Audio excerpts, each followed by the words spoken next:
Schedule স্টেশনে ছিলাম। সেই সময়ে হঠাৎ করে আমিনা স্ট্রোক করলো। একদম পাশাপাশি গল্প করে যাচ্ছিলাম আমরা, হঠাৎ করে দেখলাম তার চেহারা পরিবর্তন হয়ে গেল, তার মুখটা বাঁকা হয়ে গেল। আমি তৎক্ষণাৎ, আমার একটা দোষ ছিল, আমি অনেক সময় অনেকের ফোন ধরতাম না। এই সময়ে আমি ফোন করলাম অ্যাম্বুলেন্সে। অ্যাম্বুলেন্স আসতে 1 ঘন্টা 30 মিনিট লাগবে বলে দিল। আমি, আমার আত্মীয় স্বজন আছে, কিন্তু আমি কাকে ফোন করলাম জানেন? এই লন্ডন বাংলা প্রেস ক্লাবের এক সদস্য ইমরানকে। ইমরান উইদিন 3 মিনিটের মধ্যে ইমরান চলে আসলো। ডাক্তাররা বলল যদি ওই সময়ে, এই সঠিক সময়ে যদি নিয়ে না আসা হতো, তাহলে আমিনাকে হয়তো বাঁচানো সম্ভব হতো না। আজকে আমিনাকে বাঁচানোর পেছনে, আমিনা জীবন দেওয়ার পেছনে, আমিনাকে নতুন জীবন দেওয়ার পেছনে এই লন্ডন বাংলা প্রেস ক্লাবের অবদান আছে। আমি ইমরানকে চিনেছি লন্ডন বাংলা প্রেস ক্লাবের সূত্র ধরে, সুতরাং এই প্রেস ক্লাবের সঙ্গে আমার হৃদয়ের সম্পর্ক স্থাপন হয়েছে।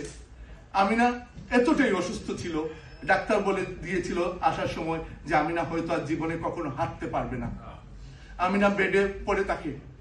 আমি ছোট ছোট 2টা বাচ্চা নিয়ে কঠিন সময় পার করছি। আমি সবকিছু ছেড়ে দিয়েছি। আমি না অন্তপ্রাণ। আমি যদি বলেন স্ত্রীভক্ত স্বামী, হ্যাঁ আমি স্ত্রীভক্ত স্বামী। আমি না আমার সংসারকে আমি না সাজিয়ে রেখেছিল। আমার কোথায় শার্ট আছে, কোথায় কি আছে, আমার বাচ্চারা কি পড়ে যাবে, কোন জিনিসটা পড়বে, সেটা আমি না জানতো।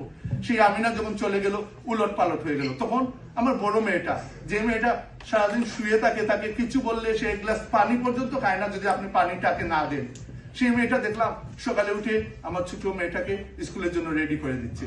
আমি বুঝলাম দুঃসময় মানুষকে দায়িত্বশীল হতে শেখায়, দুঃসময় মানুষকে শেখায় কিভাবে অন্যের জন্য কাজ করতে হয়। তারপর আমিনা হাঁটতে পারবে না, ওটি আসে।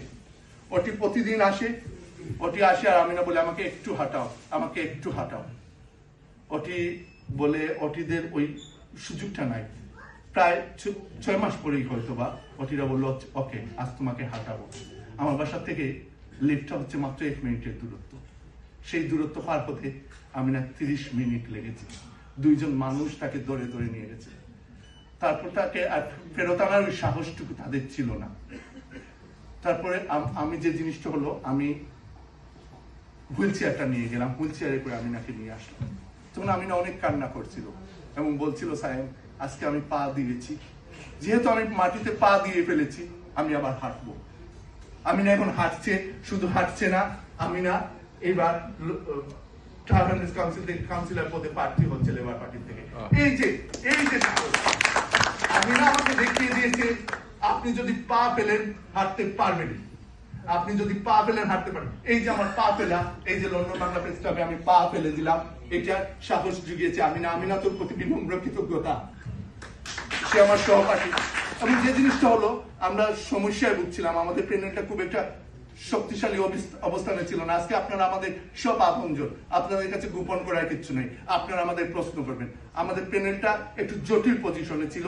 ওই প্যানেলে 13 জন নির্বাচিত, 12 জন নির্বাচিত, আমরা 3 জন নির্বাচিত।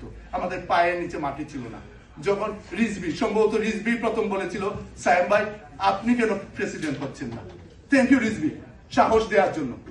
রিজভি আমার ভেতরে সাহস জুগিয়ে দিয়েছে। আমরা 7-8 জন বসেছিলাম মিটিং এ, রিজভি বলেছিল কেন হচ্ছেন না। আমার মনে হলো কেন হবো না। আমিনা যদি, ডাক্তার বলে দিয়েছিল হাঁটতে পারবে না, সে যদি হাঁটতে পারে, আমি সায়েম কেন পারবো না? আমার কিসের কমতি আছে? আমার অভিজ্ঞতা আছে। আমি লন্ডন বাংলা প্রেস ক্লাবের একবারের সহসভাপতি, একবারে অ্যাসিস্ট্যান্ট সেক্রেটারি। আমি লন্ডন বাংলা প্রেস ক্লাবকে সার্ভ করেছি এবং আমার মাথার উপরে ছায়া হয়ে আছেন সৈয়দ নাহাস পাশা, নবাবউদ্দিন, আব্দুল সত্তার। আমি কেন পারবো না? আমি যদি না পারি কেউ পারবে না। এই যে বিশ্বাস, এই বিশ্বাসই আমাকে আজকে এই জায়গায় এনে দাঁড় করিয়েছে। আমি বিশ্বাস করছি আমার যখন নিজের প্রতি আত্মবিশ্বাস হয়, যখন আত্মবিশ্বাসে কেউ বলিয়ান হয়, তাকে কেউ থামাতে পারে না। ইনশাআল্লাহ আমরা থামবো না।